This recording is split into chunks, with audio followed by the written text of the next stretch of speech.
حضرت عمر فاروق کو زخم لگ گیا. 27 ذی الحج ہے یا 26 ذی الحج ہے. حضرت عمر فاروق زخم گہرا ہے.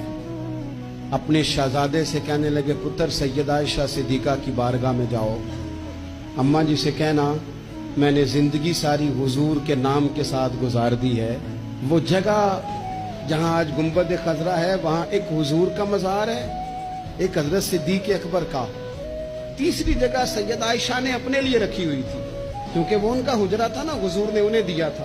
ان کی خواہش تھی ایک طرف میرے سرتاج ہیں، ایک طرف میرے والد ہیں، میں یہاں رہوں گی، قیام کروں گی.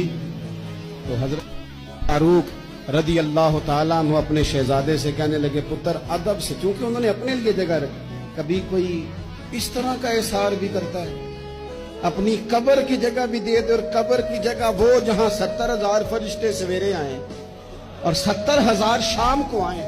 حضرت عبداللہ ابن عمر گئے، کہتے ہیں یہ جگہ بھی کبھی کو کسی کو دے گا. لوگوں کے دلوں میں خیال تھا. جناب عبداللہ ابن عمر کہتے ہیں میں نے جا کے حضرت عائشہ صدیقہ سے کہا اماں جی والد کو زخم لگ گیا ہے، وقت آخری لگتا ہے. سیدہ رو پڑی، کہنے لگے میرے ابا جی کی خواہش ہے کہ میں نے حضور کا غلام بن کے اور ابو بکر صدیق کا مشیر بن کے وقت گزارا ہے. اگر مجھے وہیں جگہ مل جائے حضور کے قدموں میں تو این سعادت بزور بازو نیست، اتنی بڑی سعادت کیسے اور ملے گی. حضرت عائشہ رو پڑی، کہنے لگی یہ بخاری میں موجود ہے.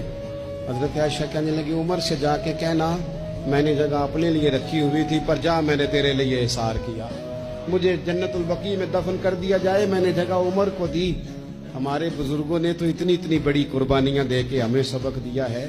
کچھ نہ کچھ احسار کا، قربانی کا جذبہ ہمیں اپنے دلوں میں پیدا کرنا چاہیے، گنجائش بنانی چاہیے.